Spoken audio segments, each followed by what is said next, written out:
Hello and welcome back to Volatility 411. I'm Kevin Davitt, part of SIBO's Options Institute, and it's Tuesday, July 13th. Now yesterday, the S&P 500 index made another new all-time high. That was the 39th new closing high so far in 2021. The record number of new highs was established in 1995 when it occurred 77 times. Now earnings season kicked off this morning with JP Morgan, Goldman Sachs, and Pepsi. All three names beat expectations. Goldman and Pepsi were higher in the pre-market. JP Morgan was slightly lower. Earnings will continue for the next handful of weeks.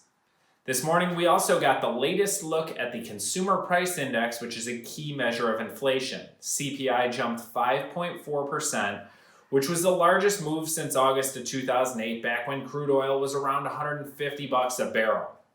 Now, the core number, which strips out food and energy costs, was up 4.5%, which was the biggest jump since the early 90s. Now, it's worth pointing out that year-over-year comparisons skew this data a bit. The question becomes how much of the increase is a function of pandemic-related bottlenecks and how much is here to stay. Now, during Monday's session, the VIX options, the standard July 16 strike puts were particularly active, with about 44,000 on the tape, and those settled at 32.5 cents. The July futures are trading around 17.25, and they will expire on the 19th of this month.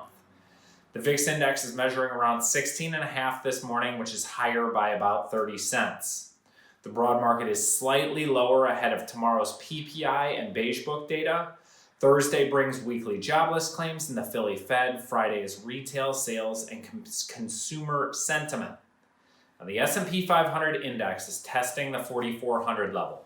The broad market is up 100% from the March 2020 lows. We're going to keep our eyes on the volatility or lack thereof as summer rambles on. That's Volatility 411. Thank you very much for tuning in.